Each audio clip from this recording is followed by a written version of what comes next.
And now it's time to make it all pay. Get it out on the water. If not, I could be facing financial ruin. No pressure, lots of cobble, lots of heavy material. If she can handle this, I know I built 14 seasons, endless storms, millions spent chasing a dream, and year after year, it ended the same way: failure. Shawn Pomrenke's name became synonymous with close calls, unfinished dives, and harsh setbacks in the unforgiving Bering Sea. Investors lost hope. Rivals laughed. Regulators tightened every rule until it felt like even the ocean was against him. But after more than a decade of refusing to quit, Shah has done the impossible. He's confirmed a gold deposit worth $95 million.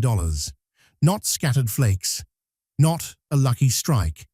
A solid, vertical pay layer trapped beneath compressed seabed, hidden by storms, tides, and 14 years of doubt. The gold wasn't gone. It was waiting for someone patient enough to read the ocean, understand its rhythms, and follow its secrets. Today, 14 seasons of failures finally reveal the truth. Before we dive in, hit like and subscribe, because what comes next took 14 seasons, countless setbacks, and one of the harshest oceans on Earth just to begin making sense. For most miners, 14 unsuccessful seasons would have marked the end. For Shawn Pomrenke, it became the journey itself. Year after year, the Bering Sea didn't just resist, it dismantled everything. Storms arrived early. Ice refused to leave. Machines failed at the worst moments. Dives were cut short, not because the gold wasn't there, but because the sea decided the window was closed. Every season followed the same punishing cycle: early hope, limited recovery, then a forced shutdown. The numbers never looked catastrophic, but they never told the real story either. Enough gold to survive, never enough to justify the danger. As the years passed, the pressure intensified. Environmental rules grew stricter with every permit. Dive windows narrowed, work zones shrank, mistakes became unacceptable. Regulators didn't care about what might be there. They cared about sediment, disturbance, and compliance. And the longer Shah stayed, the closer the scrutiny became. Every delay was recorded. Every abandoned dive added to the file. It wasn't a single failure that damaged him.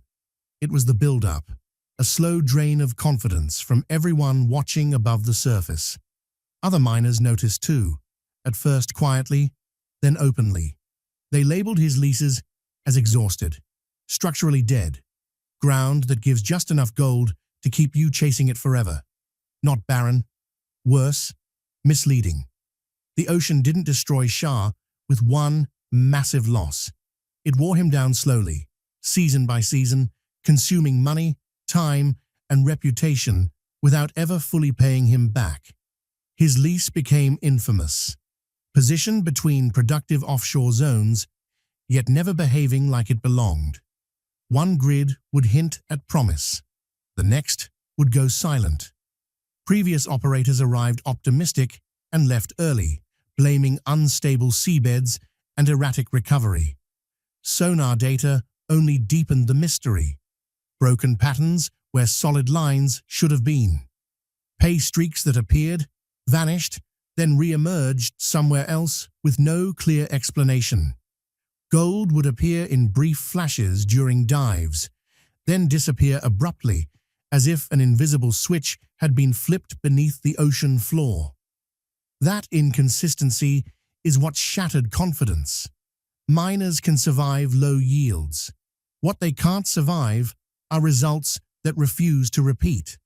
Over time, the lease stopped being called unproductive and started being called something worse: cursed. A place where data couldn't be trusted, effort led nowhere, and no one ever stayed long enough to finish what they began. Shah stayed, not because the numbers looked promising, but because they didn't make sense. The Bering Sea has a way of punishing assumptions. Powerful tidal reversals constantly relocate fine gold, pulling it away from predictable dredge paths and redepositing it where standard systems never look. Traditional suction dredges are designed to capture material in motion, not gold locked in place. They perform well in loose sediment, but fail against compacted layers that resist flow. Storm cycles amplify the problem. Every major storm reshapes the seabed, burying pay faster than divers can reach it. Layers seal themselves under fresh overburden before access holes can be completed. Divers are the first to notice. A run starts strong, then pressure shifts. Visibility collapses. The bottom stiffens. Suction slows. Time runs out. They're forced to abandon the hole before depth is reached. These aren't failed dives. They're interrupted ones. Multiply that pattern across 14 seasons, and the result isn't depleted gold, it's depleted access. On paper, every year looks like another loss, but the real issue never changes. The gold is never fully reached, not once. The sea isn't winning by taking the gold away. It's winning by keeping it just beyond reach. And the more Shah followed conventional dredging logic, wider passes, horizontal coverage, faster movement, the more the Bering Sea punished him for it. The system rewarded speed when patience was required, and punished persistence when precision was needed. By the end of 14 seasons, nothing about the lease looked promising from the surface. The records contradicted the sonar. Recovery totals never matched the effort. Buried inside all that failure, however, was a pattern no one had seen, a signal that only became visible when the question changed. Not why the gold disappears, but where it's being held. Once Shah realized that, totals and averages became useless. What mattered were anomalies. Every moment the system behaved differently than expected. Diver notes, suction pressure logs, tide charts, storm histories. That's where the truth began to surface. One detail stood out immediately. The strongest recoveries didn't happen during calm periods. They happened after disruption, after storms shut operations down and waves reworked the seabed. Gold spiked briefly, then vanished again. Never gradually, never predictably. It was as if the seabed momentarily opened, then sealed itself shut. The fine gold data deepened the mystery. Concentrations surged without any increase in visible nuggets. Sluice loads grew heavier, yet the gold remained small, dense, and uniform. No mix of sizes, no scatter. That profile doesn't come from gold traveling across open ground. It comes from compression, gold that hasn't been rolling, bouncing, or migrating. Equipment upgrades didn't help. Longer dives didn't help. More suction didn't help. What mattered was seabed condition. When compaction shifted, recovery surged. When it settled, everything went silent again.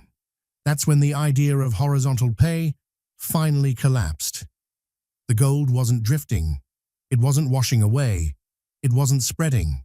It was stacking, locked downward, held in place by something no one had ever stayed long enough to break through. Every storm didn't remove gold. It compressed the layers above it. Every failed season added more pressure. Dive logs told the same story year after year. Beneath the soft overburden sat a layer that behaved unlike anything above it. Suction slowed, material stopped flowing, visibility dropped to zero. Divers described it as hitting concrete underwater. Not bedrock, not loose gravel, but something in between.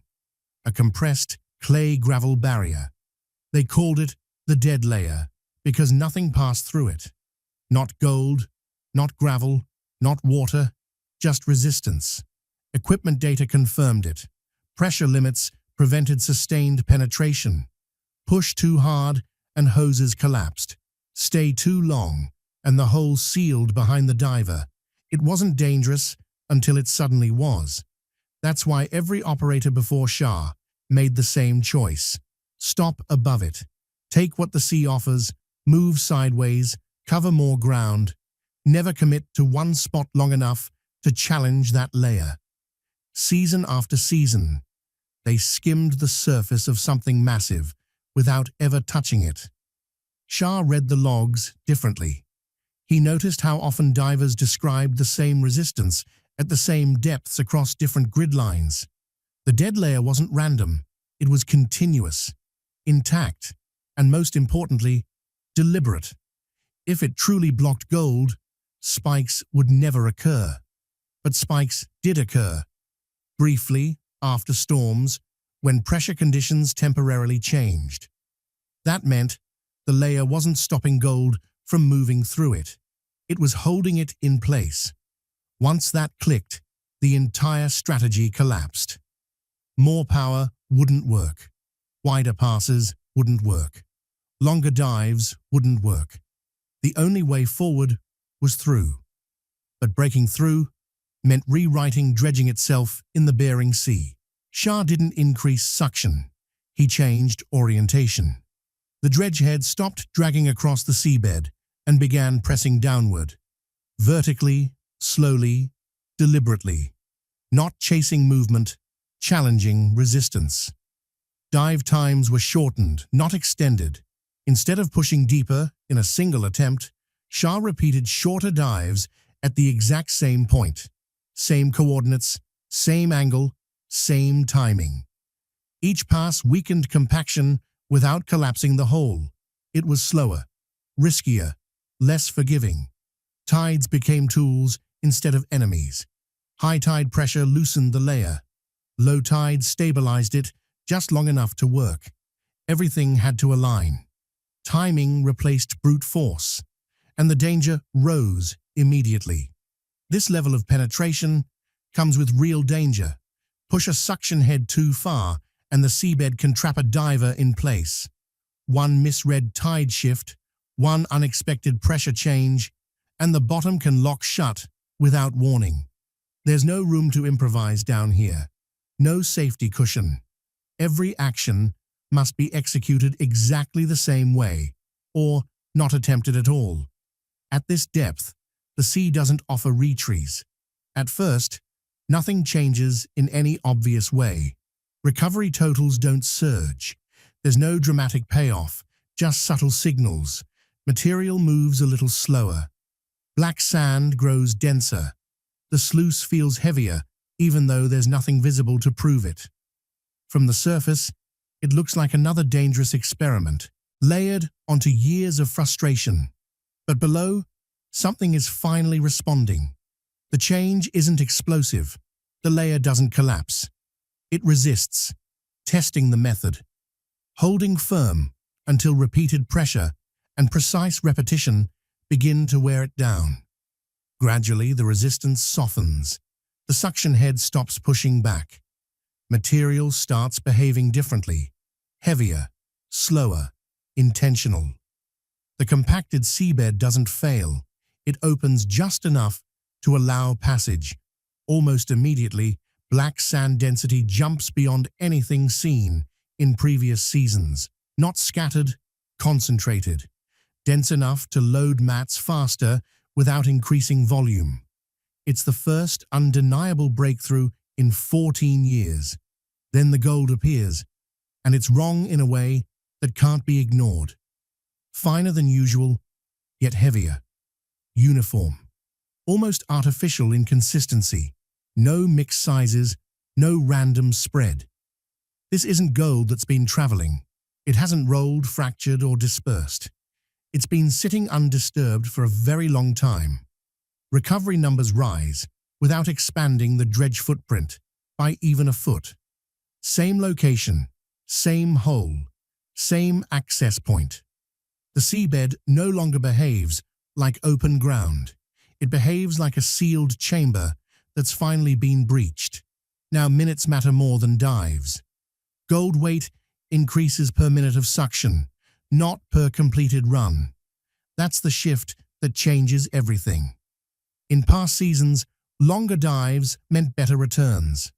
Now, staying in place generates gold at a rate that breaks every previous model. Sluice mats load faster than at any point in Shah's career. Cleanups feel dense, compressed, efficient. The material itself changes too. Less loose sand, more compacted gravel nodules fused together by pressure and time. This gold was never spread out. It was pressed together, stacked beneath layers that refused to let it move. Suddenly, 14 years of failure align into a single explanation. Every season stopped just short of this depth. Every brief spike occurred when pressure temporarily shifted. Every storm that was assumed to wash gold away actually forced it deeper, tighter, more protected. The seabed wasn't betraying miners, it was filtering them. Only those willing to stop chasing movement and commit to penetration could ever reach what was locked below. Then the sea intervenes again. A major storm builds faster than forecasts predict. Operations shut down mid-recovery. Equipment is secured. Divers are pulled. The hole is left unfinished, exposed only briefly before the water turns violent. In any other year, this would be the moment everything disappears. Storms are supposed to erase progress, rearrange the bottom, scatter gold, reset the field. But when operations resume, the numbers don't drop. They double. The first cleanup after the storm doesn't just match pre-shutdown levels, it surpasses them. Black sand loads heavier. Gold weights jump. The pay doesn't thin out, it tightens. The seabed above the access point has resealed, compressing the layer again, locking the gold in even more securely than before. At that moment, denial becomes impossible. Storms aren't removing gold from this lease, they're preserving it.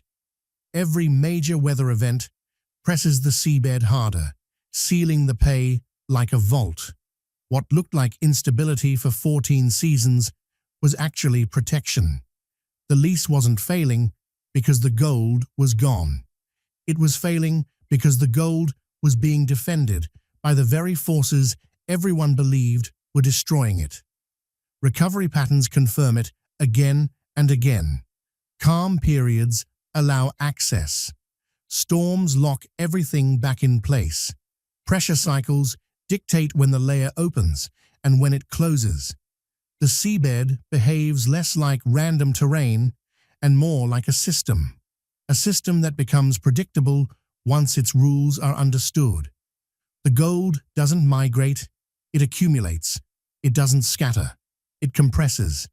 Every attempt to outrun the sea failed because speed was never the solution. What changes now isn't just technique, it's interpretation. Shah stops treating storms as setbacks and starts treating them as part of the cycle. Timing becomes everything. Access windows are chosen by pressure behavior, not convenience. The hole isn't widened, it's respected, maintained, and re-entered with precision. The seabed continues to act like a self-preserving structure, opening just enough to release gold before sealing again. The lease, once labeled unstable, reveals its true nature. It was never chaotic. It was disciplined. It didn't reward force. It rewarded understanding. Every ounce recovered carries the same signature: fine, heavy, uniform. 14 seasons didn't fail randomly.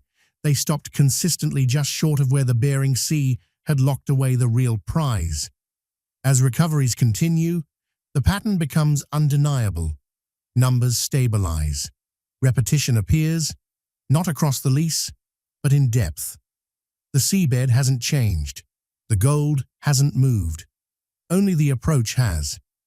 With that realization, Shah turns to sonar remapping to see the full structure. What 14 years of fragmented data had hidden finally becomes clear. The pay isn't spread horizontally, it's stacked vertically, compressed into layers no one ever penetrated. Each dive confirms the same truth. The gold never drifted. It was concentrated, locked in place, waiting for the one method refined patiently over years. Depth-based modeling replaces every old surface estimate. Earlier calculations assumed scattered material and shallow recovery. Vertical projection now reveals volume, density, and mass that validate every subtle spike observed over more than a decade. Conservative recovery math, factoring in overburden, storm compaction, and suction limits, points to $95 million in gold secured beneath the seabed. The numbers were always there. They were just buried under sediment and misunderstanding. For 14 years, miners skimmed above the prize without ever touching it. A lease written off as exhausted turns out to be untouched, unopened, misread for more than a decade because no one stayed in one place long enough to reach what the sea was guarding. Shah doesn't announce it right away. No press release, no celebration. He waits. He repeats dives, checks consistency across tides, storms, and depth. Recovery remains stable. Spikes repeat. Equipment behaves predictably. Risk decreases as access points become reliable. The seabed, that once seemed hostile, now behaves like a system governed by rules that only precision can satisfy. Only then does Shah confirm publicly what no one else has seen. The largest Bering Sea hit of his career. 14 seasons of failure collapse into a single, undeniable outcome. This wasn't luck. It wasn't a miracle. It was patience, interpretation, and a refusal to chase anything except the correct moment. The Bering Sea wasn't testing equipment. It wasn't testing endurance. It was testing understanding. Every failed season eliminated a wrong approach. Every aborted dive taught the wrong lesson. The sea never hid the gold. It demanded the right sequence. Only a miner willing to stop chasing movement, willing to respect tidal rhythms, compaction cycles, and correctly interpret short-lived spikes could ever reach the wealth locked beneath layers of compressed clay, gravel, and black sand. This reward isn't the result of brute strength or expanded coverage. It's the outcome of timing, alignment, and patience applied again and again until the system reveals itself. 14 seasons of near misses now tell a different story. Not failure, but calibration. Every storm once blamed for destroying progress actually strengthened the integrity of the pay layer. Every abandoned dive preserved potential, keeping the gold dense, protected, and undisturbed. Shah's persistence, measured in dives, suction passes, and season-long refinements, became the deciding factor. He remained the one constant inside a system designed to resist intrusion. When the strike finally emerges, it isn't a miracle. It's a delayed release, a confirmation of patterns that were always present but inaccessible to anyone unwilling to follow the rules enforced by the seabed itself. With each cleanup, the numbers sharpen. Gold weight per unit of suction rises predictably. Composition remains consistent. Nothing is scattered, everything is stacked. The seabed above, compressed by storms and tidal pressure, has preserved the deposit perfectly, waiting for the correct method to unlock it. Recovery is no longer driven by chance. It becomes the mechanical outcome of understanding. What once looked unstable, exhausted, and unreliable transforms into a controlled system. Vertical mapping defines where each layer begins and ends. Conservative modeling projects totals with confidence. The $95 million figure isn't speculation. It's the logical conclusion of correctly interpreted data, confirmed dive after dive, season after season.